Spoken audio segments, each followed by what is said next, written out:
اس کو سنیں جس کے اندر وہ کہہ رہے ہیں کہ جی میں تو عمران خان کو جانتا تھا, میرے پاس آتا تھا یہ اپنے ہسپتال کے لیے چندہ کلیکٹ کرنے کے لیے. سنیں.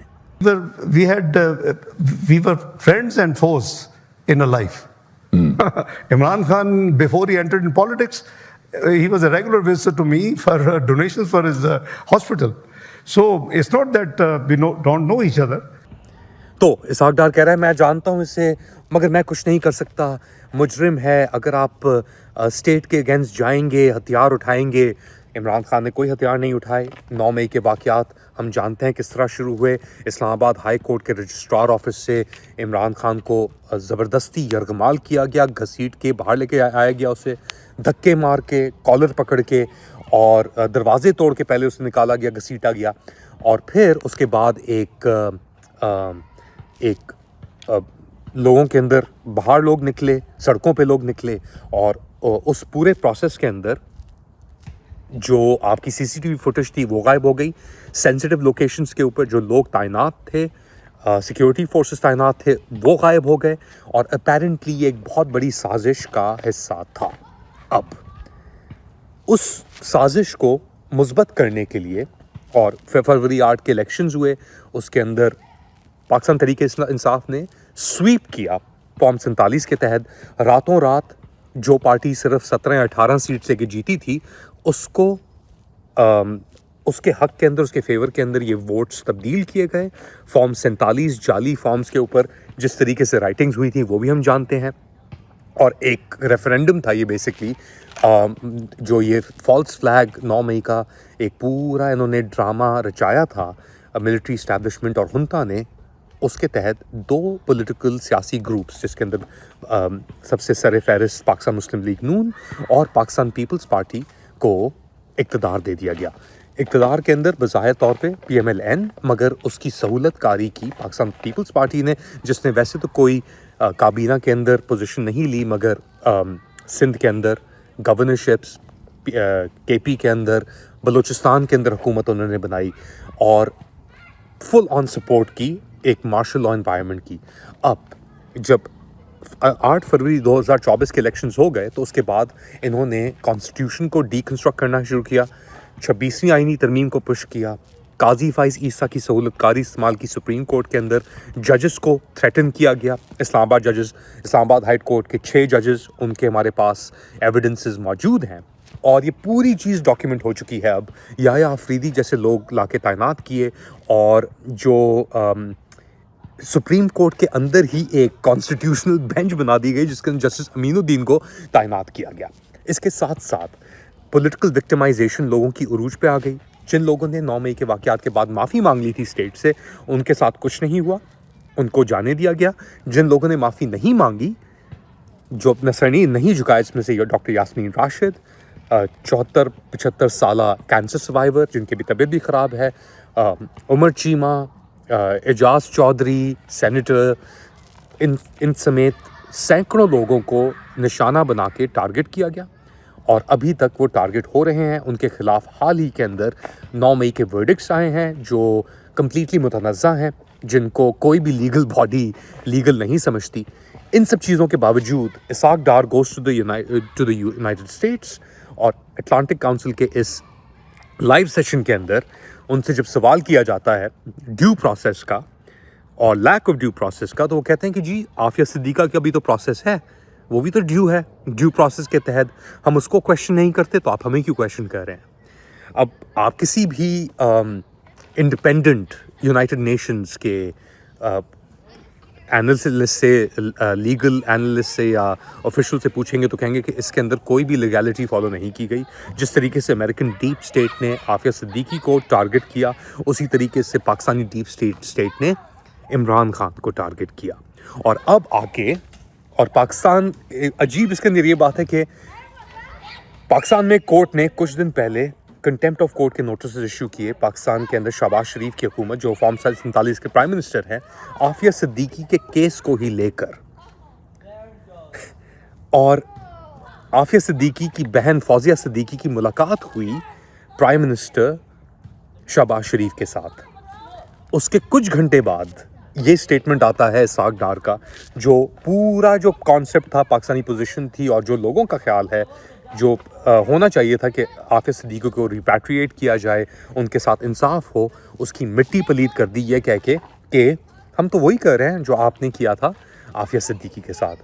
یہ ایک ایڈمیشن بھی ہے اسحاق ڈار کی طرف سے، یہ انکمپٹنس کا اظہار بھی کرتا ہے اپنی سروائیول کے لیے اور اپنے بیکرز کو کوشن دیکھنے کے لیے، یا ان کو یہ کہنے کے لیے کہ دیکھیں اگر آپ ہم پہ انگلیاں اٹھائیں گے عمران خان کے اوپر تو ہم آپ کے اوپر انگلیاں اٹھا سکتے ہیں ڈاکٹر عافیہ صدیقی کو لے کر بھی۔ نیشنل انٹرسٹ گئی بھاڑ میں، damn with national interest, damn with human rights. لا فیئر ہم نے اسی اسکیل کے اوپر استعمال کر رہے ہیں، بلکہ زیادہ جو آپ نے عافیہ صدیقی کے ساتھ استعمال کیا۔ اب اس سے بڑا ایڈمیشن ایک فیلڈ انٹرپرائز کا کیا ہو سکتا ہے؟ آپ لوگ کیا سمجھتے ہیں؟ کیا اسحاق ڈار نے صحیح بات کی؟ اور اگر نہیں کی تو اس کے کانسیکوینسز کیا ہوں گے؟ ایسے وقت میں جب پاکستان اور اس رجیم کی زیرو لیجیٹمیسی ہے دنیا بھر میں، بتائیں مجھے کامنٹ سیکشن کے اندر۔ Do like, subscribe and share this content. اپنا خیال رکھیے گا، اگلی بار تک اللہ حافظ۔